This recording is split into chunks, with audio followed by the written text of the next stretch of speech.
Good evening. मैं Aftab Ahmad LIS career में आपके साथ एक नए टॉपिक के साथ, और वो भी बहुत बहुत बहुत इम्पोर्टेंट,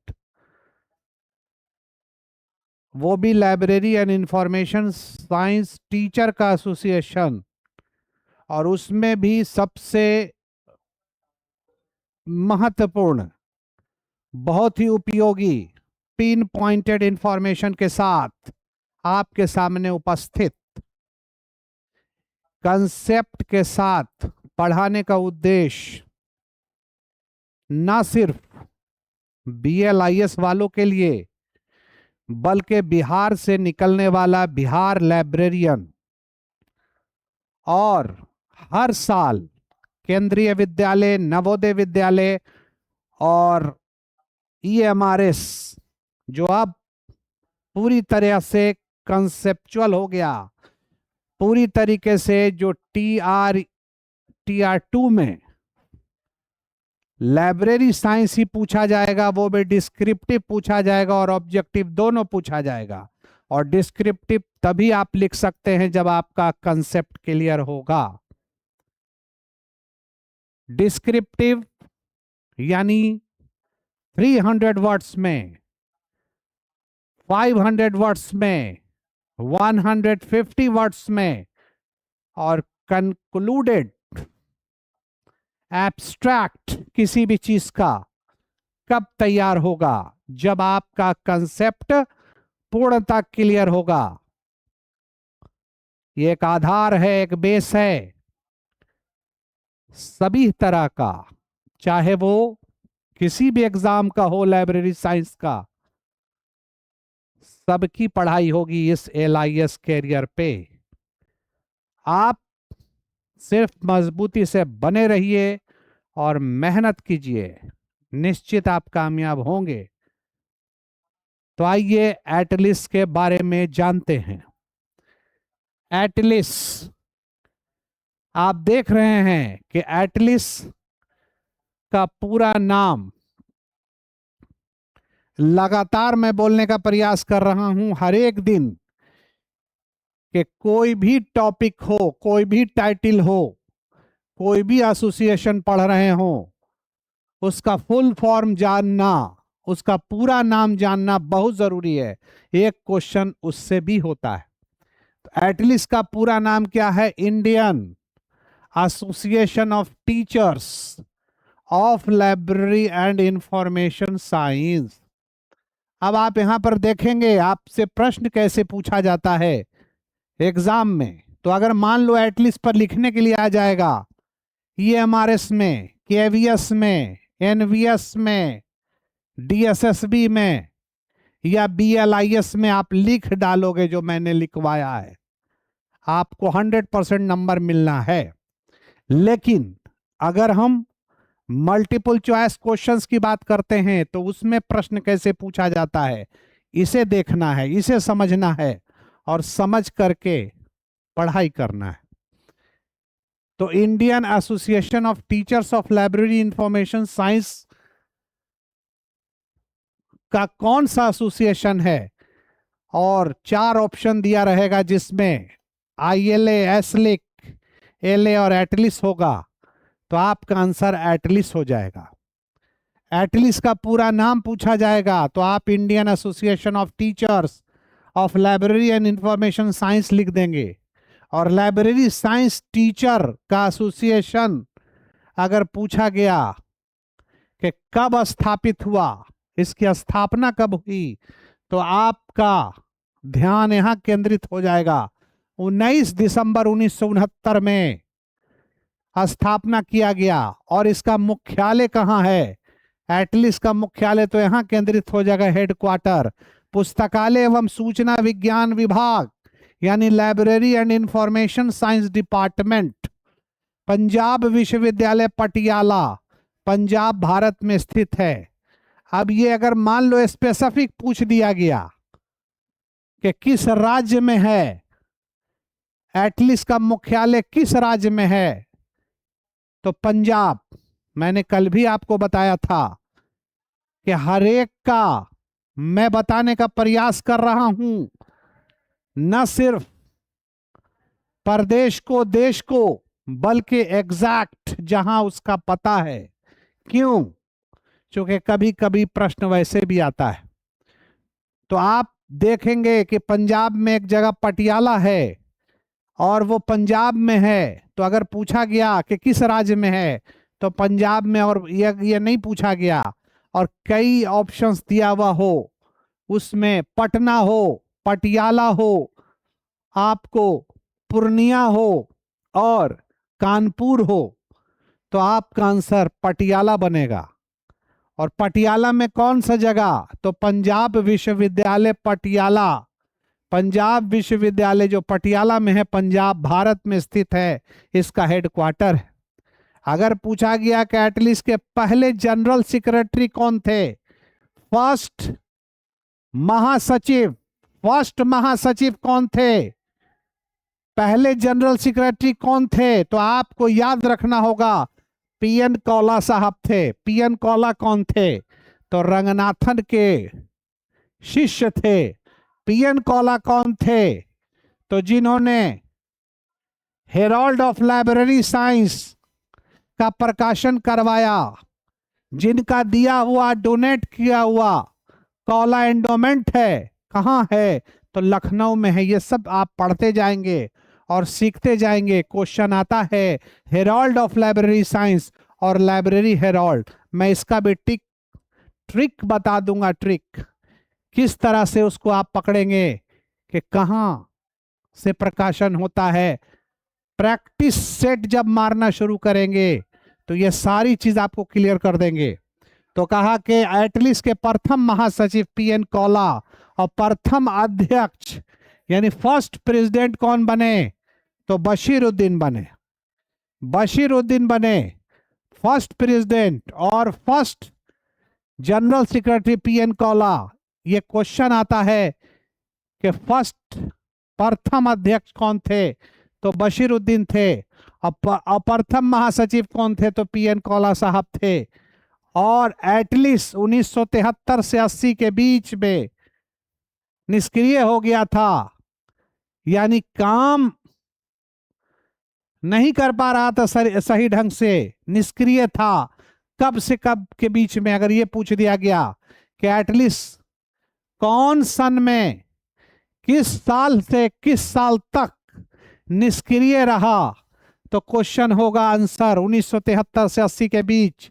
और अगर पूछ दिया गया कि एटलीस्ट पुनः सक्रिय कब हुआ, फिर से एक्टिव कब हुआ, तो 1981 से। इसको भी याद रखना पड़ेगा।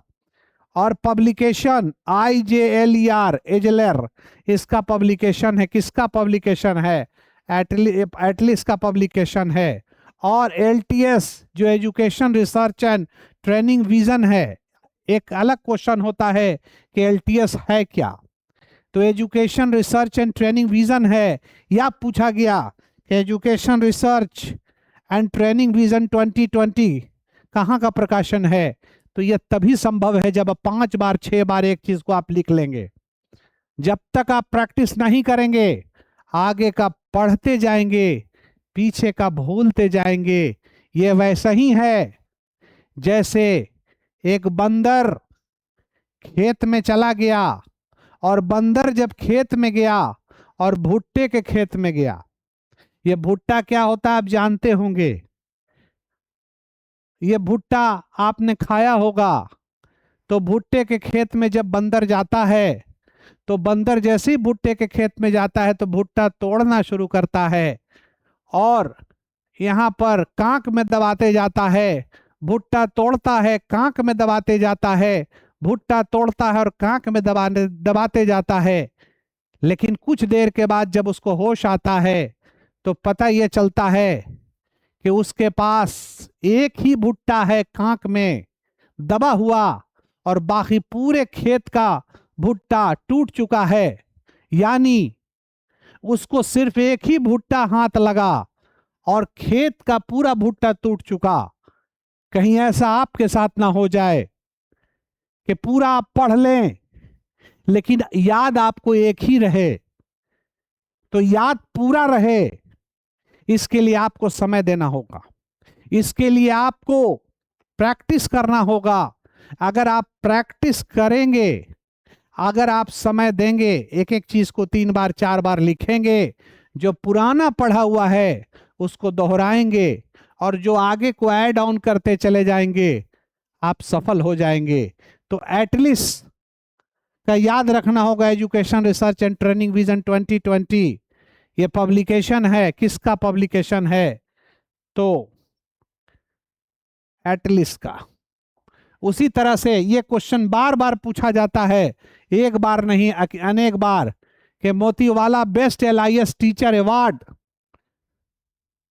कहां से दिया जाता है? एटलीस्ट से। या मान लीजिए कि पूछ दिया गया कि एटलीस्ट का इनमें से कौन अवार्ड है, 3 अलग अलग नाम दिया हुआ रहेगा और एक मोतीवाला बेस्ट एलआईएस टीचर अवार्ड रहेगा। ये बहुत ही इंपॉर्टेंट है, कई बार पूछा हुआ है, तो आप खट से पकड़ लोगे।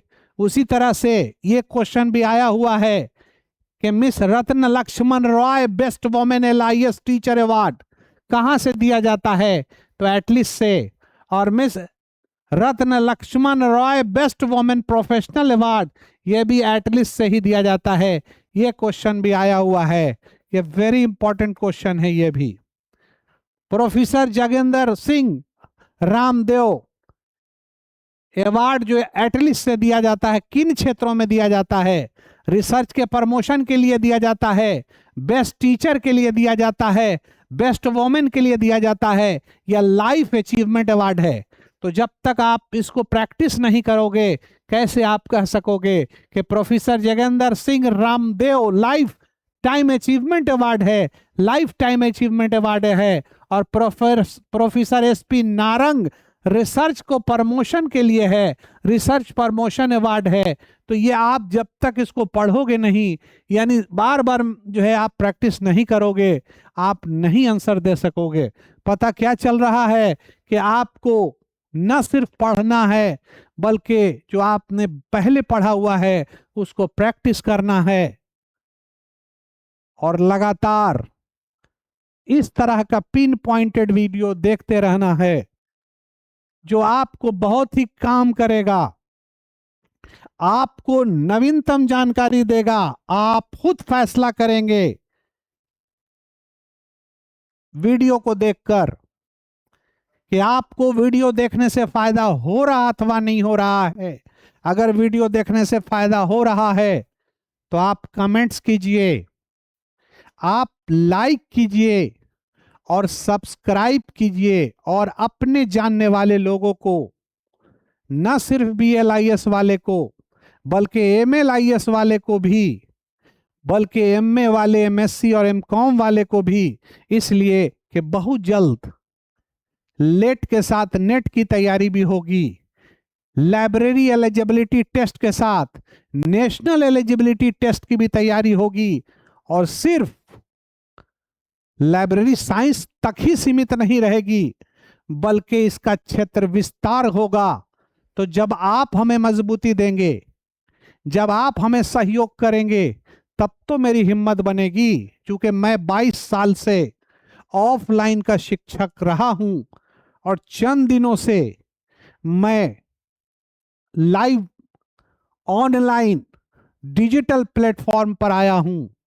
तो आपका 100% कोऑपरेशन चाहिए, आपका 100% सहयोग चाहिए। आप लाइक कीजिए, आप कमेंट्स कीजिए, आपके कमेंट्स का मुझे इंतजार होगा। आप दोनों हाथ से मुझे सपोर्ट करें। अगर आप सपोर्ट करेंगे तभी तो हम मजबूती से अपनी पढ़ाई को आपके सामने रखेंगे, एक्सचेंज ऑफ नॉलेज होगा। क्योंकि एक शिक्षक आशीर्वाद और ज्ञान के अलावा दे भी क्या सकता है, और जिसने ज्ञान को दे दिया उससे बड़ी चीज कुछ है ही नहीं। नॉलेज ही विजडम को लाता है। मैंने बताया था कि data convert to information, and information convert to knowledge, and knowledge convert to wisdom. यानी बुद्धि जब आपके पास आ गई तो आपको सब कुछ मिल गया। तो मुझे उम्मीद है कि आप लाइब्रेरी साइंस में बहुत अच्छा करेंगे। लाइब्रेरी साइंस का स्कोप वाइड है, ये मैंने वीडियो भी बना दिया है आपके लिए स्पेशल, और उसको आप सुन भी सकते हैं। तो आज की सेवा मैं यहीं पर समाप्त करता हूं।